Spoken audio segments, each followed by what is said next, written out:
नमस्ते बच्चों, आपका हमारे YouTube चैनल पर स्वागत है। बच्चों, मैं हिंदी डिक्टेशन बोल रही हूँ। आप लोग प्रैक्टिस कीजिए, शुरू से अंत तक पूरी लिखें, बीच में अधूरी ना छोड़ें। यदि आपको टफ लगे तो आप उसके बीच में कठिन शब्दों का अभ्यास करें, फिर लिखें। ऐसे बार बार लिखने से आपका अभ्यास होगा। चलो लिखते हैं। स्टार्ट।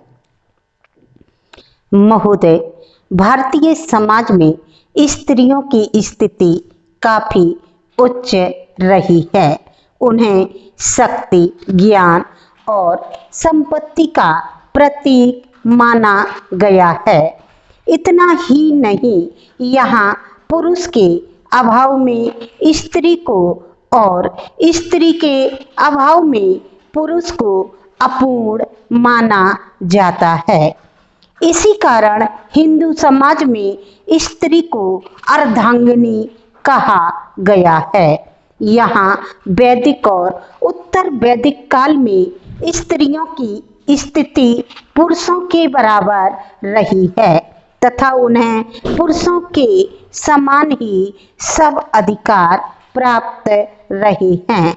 धीरे धीरे पुरुष में अधिकार प्राप्ति की लालसा बढ़ती गई।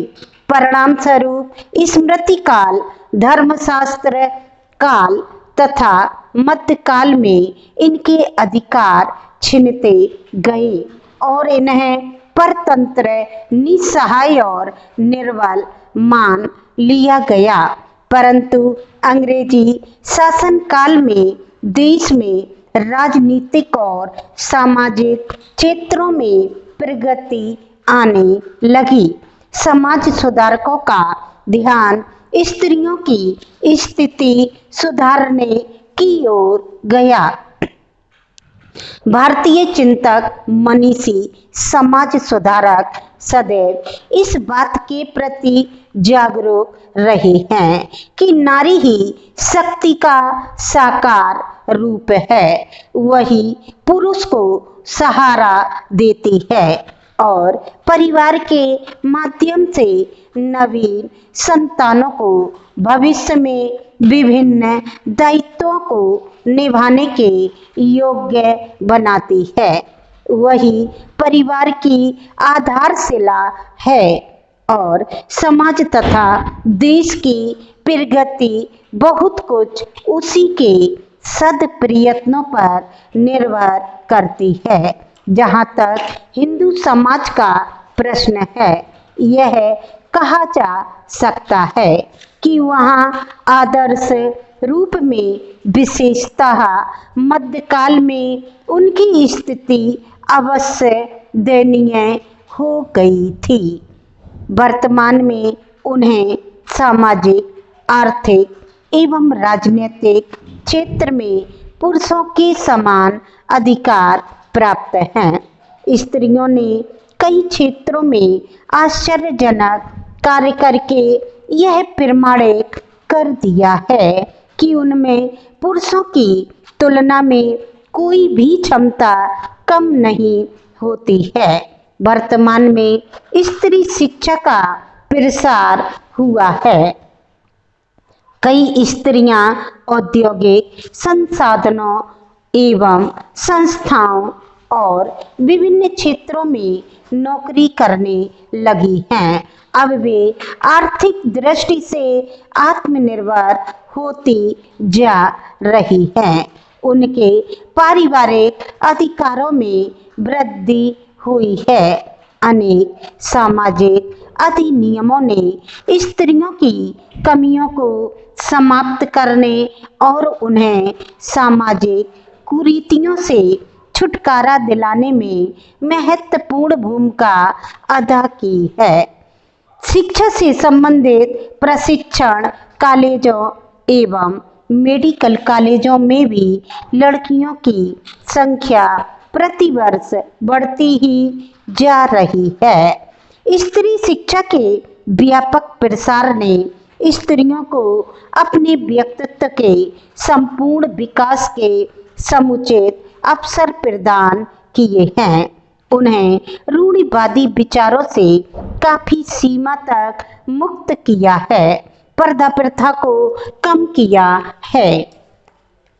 अधिष्ठाता महोदय, ग्रामीण क्षेत्रों में निवास करने वाली 80% स्त्रियां आर्थिक दृष्टि से कोई न कोई कार्य करती ही रही हैं।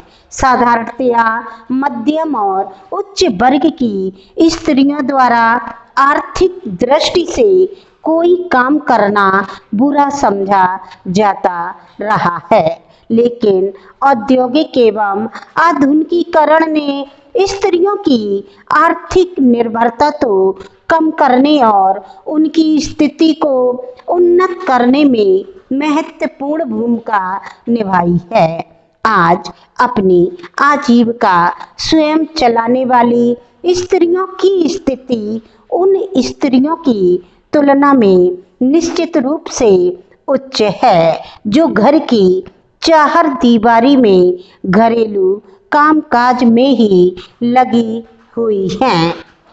जब स्वतंत्रता प्राप्त की गई, तब भारत के राजनीतिक और सामाजिक जीवन में स्त्रियों ने जो स्थान प्राप्त किया, उसे देखकर बाहरी दुनिया आश्चर्य में पड़ गई, क्योंकि वह तो यह सोचने की अभ्यस्त थी कि हिंदू स्त्रियां पिछड़ी हुई हैं, अशिक्षित और प्रतिक्रियावादी सामाजिक व्यवस्था में जकड़ी हुई हैं।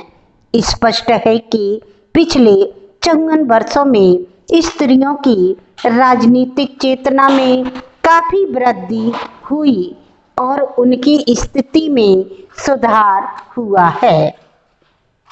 आजकल कई स्त्रियों के विचारों और दृष्टिकोणों में इतना अधिक परिवर्तन आ चुका है कि अब वे अंतरजातीय विवाह, प्रेम विवाह और विलंब विवाह को अच्छा समझने लगी है। जातीय नियमों और रूढ़ियों के प्रति महिलाओं की उदासीनता बराबर बढ़ रही है। अब वे रूढ़िवादी सामाजिक बंधनों से मुक्त होने के लिए प्रयत्नशील है। आज अनेक स्त्रियां महिला संगठनों और क्लबों की सदस्य हैं और कई तो समाज कल्याण के कार्य में लगी हुई हैं।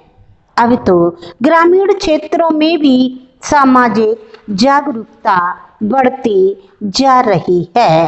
स्त्रियों की स्थिति में परिवर्तन लाने की दृष्टि से सामाजिक जागरूकता का विशेष महत्व रहा है।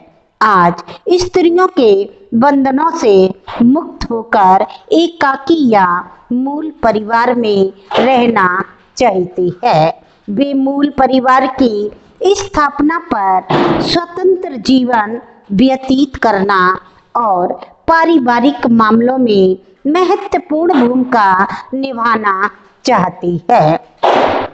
बच्चों की शिक्षा, परिवार की आय, उपयोग, पारिवारिक अनुष्ठानों की व्यवस्था और घर के प्रबंध में स्त्रियों को पुरुषों के समान अधिकार प्राप्त हैं। पारिवारिक क्षेत्र में स्त्रियों के बढ़ते हुए अधिकारों और स्वतंत्रता को देखते हुए कुछ लोगों को तो पारिवारिक जीवन के विघटित होने का भय है।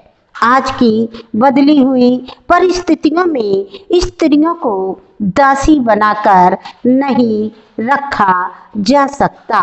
अब तो मित्र और सहयोगी के रूप में महत्व बढ़ रहा है।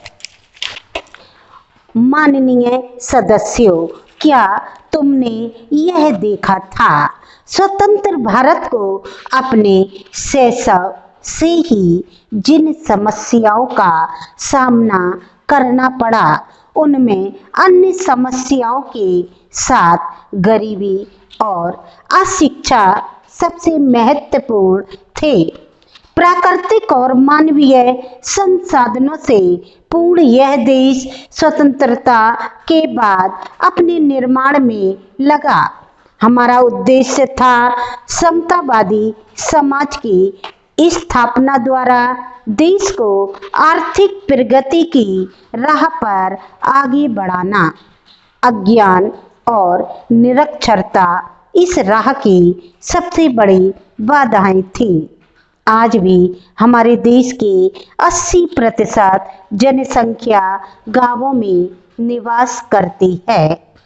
ग्रामीण जीवन में निरक्षरता, अज्ञान और सामाजिक विषमता सबसे बड़े अभिशाप हैं। भारत के कर्णधारों ने प्रारंभ में ही इस तथ्य को पहचान लिया था और समझ गए थे कि सामाजिक न्याय, आर्थिक विकास व समतामूलक समाज की स्थापना एवं उन्नति के लिए आवश्यक है कि हम अज्ञान और निरक्षरता के विरुद्ध एक अभियान छेड़ें। आपको डिक्टेशन अच्छी लगी तो आप सब्सक्राइब करें, लाइक करें, कमेंट करें। That's all.